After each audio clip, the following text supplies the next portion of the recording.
Machiegni kendo nyakoro mga jwang' chendo enda tilo adhi mbele gi weche manyien. Moko kuom familia mane koth mapek manochwe pacho ka omuko utegi mag dak e kaunti ma Homa Bay pod chunygi dang'ne kaluwore gi onge mar kuonde jot malong'o ma ginyalo dak gi nyithindgi nyaka ne masira mar oula ywer utegi.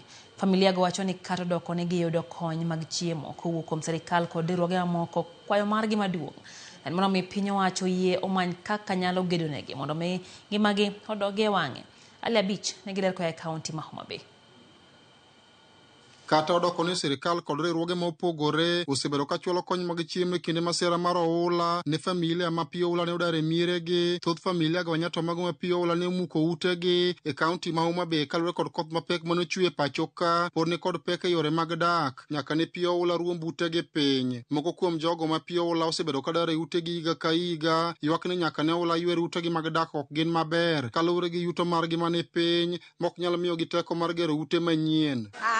Pokadoke oda nyaka sani nikech kuom pi mapong' higa ka higa to kendo ogonwa udi piny.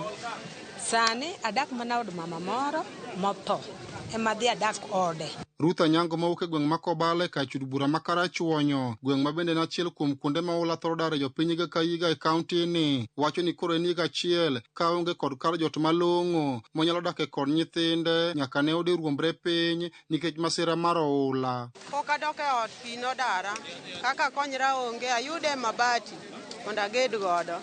Asebedo oko higa achiel kapok ayudo kaka konyra, an gi nyithindo kaka konyra onge. Koro konya uru ayud kaka konyora mondo adagi. An gi nyithindo kaka chiemo bende onge. Familia gi wacho ni koro doko ne giyudo kony mag chiemo to dwaro margi en mondo sirikal omany kaka inyalo gednegi mondo gidog e ngimagi mapile. Jotendwa mokelonwa chiemo sani wagonwa erokamano to gima kwa maduong' ne konywa kaka dwagedi, kaka dwayudo bati madwager go udi. To koro kanyo ema neno ka wane gi pek ahinya kar otno. To miwa mabati wager go udi mondo wan be wayude kama wanyalo jote gi nyithindo. Wawinjo matek. Pek ma familia gi kale nyaka ne pi oula keth mwandugi bende migepe ma opogore wacho ni dwaro margi en mondo tiek chuth wach oula mosebedo ka chendo alworano kod kaka inyalo resi familia mane utegi oruombore piny. Wasebedo gi tabu osodo ka kuom kinde mang'eny. Ka koth ochwe malo ikisi kucho kendo makarecho. To river miriu pong. Kochopo mwalo kaindi to oko. Makundi duto tene bedo gi flood maji daro. To cham kethore to ute gik moko kethore.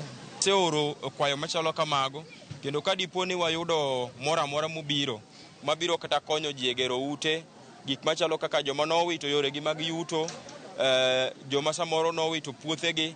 Ka wayudo konygo to wachwalogi ne jowa e kinde mwayudogi. Ali Abich, Ramogi TV, Homa Bay.